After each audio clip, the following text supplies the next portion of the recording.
somewhere in the center, the top and bottom being pure energy, and every so often reversing its poles and flipping the directions of discharge. And we exist somewhere in the center. And I believe we're always told half-truths in the mainstream. We were told about magnetic pole reversals and their damaging effect every so often. The part that was untrue was the model we were given and the time scale, as always. Here we can get an idea of the time scale, and essentially the sun and moon creating a spiral, up and down, opposing each other,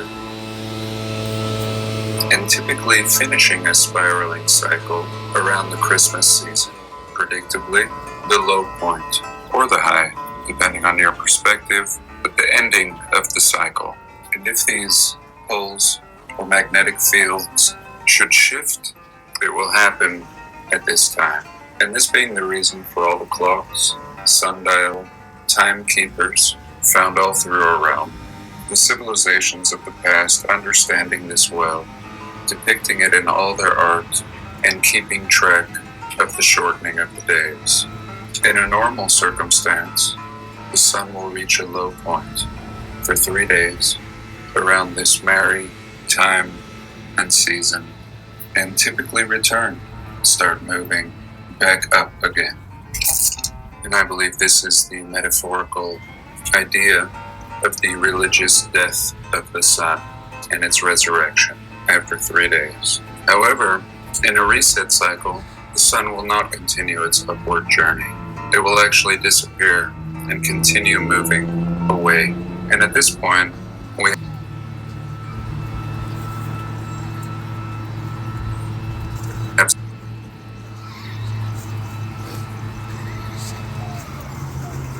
7 days of darkness, cataclysms, and finally a reset. This system flips on its head, and we now move into a golden age.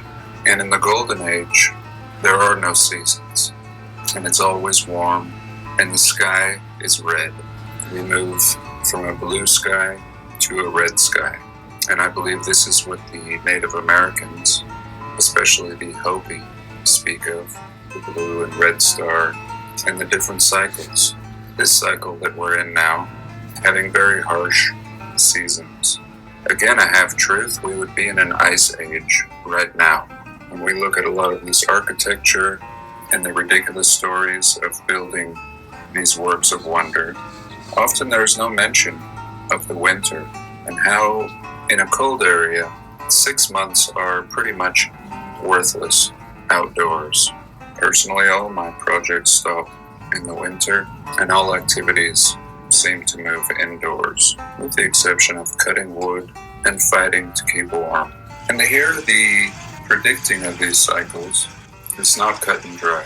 It seems like the longer there is between cycles, the more intense the reset, seeming to build a great pressure and eventually flipping to balance itself out. And we do see that. We see past resets that have completely melted this realm, and then we see very recent signs of reset in which everything is mostly preserved, however the people are gone. And once again, once this reset would pass, being very favorable conditions